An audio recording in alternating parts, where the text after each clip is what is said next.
ওনার কোনো বক্তব্য শোনার জন্য কিছু বলতে চান কিনা সেই জন্য ওনাকে সময় দিয়ে দেখা হয়েছে, উনি আমাদের কাছে আসেন।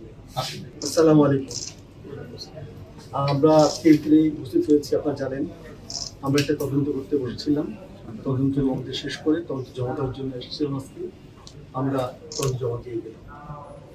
নিরপেক্ষভাবে চেষ্টা করেছি আমরা যাদের সংক্ষিপ্ততা পেয়েছিলাম তাদেরকে জিজ্ঞাসাবাদ করার জন্য চেষ্টা করছি। তাদের জিজ্ঞাসা করে যা পেয়েছি আমরা সেভাবে সুন্দরভাবে চেষ্টা করছি, সুস্থভাবে আমরা অভিযুক্ত না করে নিরপেক্ষ যা নির্বাচন সমিতি যা পেয়েছি সের মধ্যে রিপোর্ট দিয়ে গেলাম।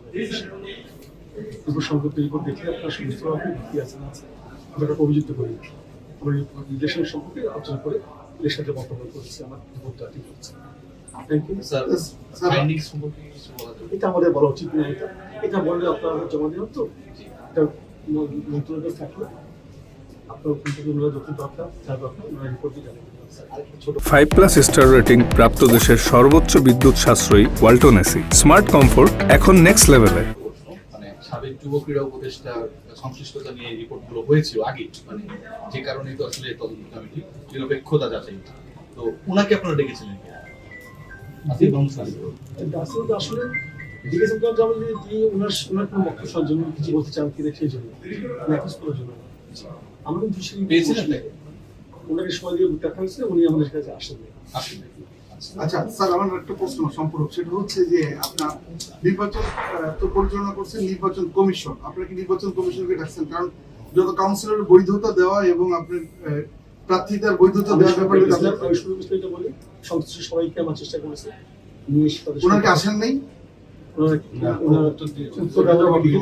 লিখিত বক্তব্য দিয়েছেন একজন একটা বক্তব্য দিয়েছে। সব পাবেন, সব তো ওনার সব স্যার আপনারা কি ওই রিপোর্টে কোনো সুপারিশ করেছেন যে নেক্সট স্টেপটা কি হবে? স্টেপ সম্মতি করবেন আমরা, মানে যেটা আমরা চেষ্টা করেছিলাম সময় দেওয়ার জন্য যে ইলেকশন শুরু করার জন্য বা বোর্ডের সংক্রান্ত তার কোনো সুপারিশ করা যায় কিনা এই সম্পর্কে আমরা ঠিক ক্রাইটেরিয়া দেওয়ার চেষ্টা করছি। যেটা হচ্ছে মানে সামনাসামনি কথা বলার একটা বিষয়, চিঠি দেওয়ার একটা বিষয়, কারণ অনেক প্রশ্ন থাকে। আপনারা কি সন্তুষ্ট এবং ওখানে যেটা আমরা চান, মানে একটা তদন্ত কমিটি চাই ওটা কি ওই চিঠিগুলোতে পাওয়া যায় বা পেয়েছে আপনারা?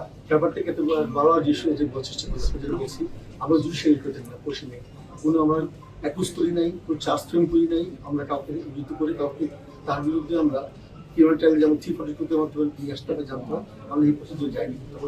এটা আমাদের সিস্টেম ছিল না। আমরা ইনক্লুড করে দিচ্ছি সিস্টেম ভাবে আইনভাবে যে বলা আছে সেভাবে প্রসিডিউর ঠিক তৈরি করা হয়েছে। কি হয়নি এইটুকু হবে, আর কিছু না। স্যার একুশ করে কাউকে ভালো বলছি সেটা হচ্ছে দুটো জিনিস আমি যদি পেয়েছি সিস্টেমে যা আছে সেভাবে যা হয়েছে কি দেওয়া হয়নি সেটুকু আমরা রিপোর্ট করার চেষ্টা করছি। স্যার আপনি নিশ্চয়ই ক্রিকেট প্রেমী, অনেকেই আসলে ক্রিকেটটা আমরা ফলো করি, দেখি খুব। ক্রিকেট বোর্ডের নির্বাচন নিয়ে এখন যেহেতু কাজ করেছেন, অনেক কিছু দেখেছেন শুনেছেন, আপনি একটু অবাক হয়েছেন যে ক্রিকেট বোর্ডে এরকম নির্বাচন হয়? ব্যাপারটা কি আসলে সত্যি কি? আপনি যে আপনার জানেন আমার ব্যাকগ্রাউন্ড সম্বন্ধে, আমি বিষয়ক ছিলাম।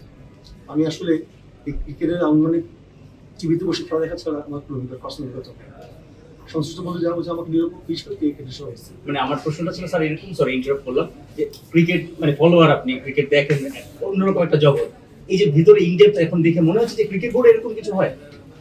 আপনি এটা বলতে গেলে তো কাজ করে যাচ্ছি, তা বলতে চাচ্ছি না।